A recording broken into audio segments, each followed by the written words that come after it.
રાધે રાધે. વિષ્ણુ સહસ્ત્ર નામનો પાઠ. 11ના દિવસે આ પાઠ કરવાથી પાપનો નાશ થાય છે અને પુણ્યની પ્રાપ્તિ થાય છે. વિષ્ણુ સહસ્ત્ર નામનો પાઠ. અંત વિનાના હજારો સ્વરૂપવાળા, હજારો ચરણ, મસ્તક, સાથળ અને બાહુવાળા પરમાત્મા તમને નમસ્કાર હો. 1000 નામવાળા અને 1000 કોટી યુગને ધારણ કરનાર એવા શાશ્વત બ્રહ્મપુરુષને નમસ્કાર હો. જેની નાભીમાં કમળ એવા ભગવાન વિષ્ણુને નમસ્કાર હો. જલમાં શયન કરનાર શ્રી વિષ્ણુ ભગવાનને નમસ્કાર હો. હે કેશવ, હે વાસુદેવ, આપને નમસ્કાર હો. જે વાસુદેવની વાસનાથી ત્રણેય લોક વાસનાવાળા છે અને જે સર્વે પ્રાણી પદાર્થના નિવાસ સ્થાન છે એવા વાસુદેવને નમસ્કાર હો. બ્રહ્મ સ્વરૂપ અને બ્રહ્માંડનું હિત કરનાર એવા દેવને નમસ્કાર હો. જગતનું હિત કરનાર શ્રી કૃષ્ણને નમસ્કાર હો. ગોવિંદ સ્વરૂપને નમસ્કાર હો. જેમ આકાશમાંથી પૃથ્વી પર પહેલું પાણી સમુદ્રમાં જાય છે તેમ બધા દેવોને કરેલા નમસ્કાર ભગવાન કેશવ પ્રતિ જાય છે, જેમાં શ્રી હરિનું ભજન પૂજન થાય છે.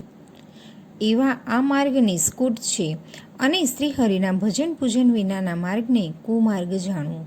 બધા વેદો જાણવાથી જે પુણ્ય થાય છે અને સર્વ તીર્થ યાત્રાથી જે ફળ મળે છે તે સમગ્ર ફળ દુષ્ટોનો નાશ કરનાર શ્રી વિષ્ણુ ભગવાનની સ્તુતિ શ્રદ્ધાપૂર્વક કરવાથી મળે છે. જે મનુષ્ય શ્રી હરિના મંદિરમાં નિત્ય 3 વાર પ્રભાત, મધ્યાહન અને સાયંકાળ 2 વાર કે 1 વાર પણ આ વિષ્ણુ સહસ્ત્રનો પાઠ કરે છે તેના સર્વ પાપ કર્મો નાશ પામે છે. જે મનુષ્ય આ સ્તોત્રનો પાઠ ભાવભક્તિથી કરે છે તેના શત્રુઓ બળી જાય છે, તેના ઉપર સર્વ ગ્રહો શાંત રહે છે અને તેના સર્વે પાપ વિનાશ પામે છે. જેણે શ્રદ્ધા ભક્તિપૂર્વક આ સ્ત્રોતનું ધ્યાન કર્યું કે શ્રવણ કર્યું કે પાઠ કર્યો તેણે સર્વદાન આપ્યા અને દેવોની રૂડા પ્રકાર પૂજા કરી એમ સમજવું. જે મનુષ્ય દરેક 12ને દિવસે મારી સમીપ આ સહસ્ત્ર નામનો પાઠ કરે છે તેણે આ લોક પરલોકમાં કોઈ પણ ઠેકાણે ભય રહેતો નથી અને તેના કરોડો કલ્પના પાપ ધીમે ધીમે બળી જાય છે.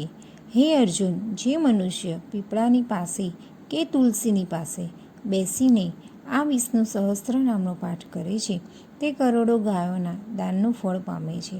વળી જે મનુષ્ય નિત્ય શિવાલયમાં અથવા તુલસીના વનમાં બેસીને નિત્ય શ્રી વિષ્ણુ સહસ્ત્ર નામનો પાઠ કરે છે તે મોક્ષને પામે છે એવું ચક્રધારી ભગવાનનું વચન છે.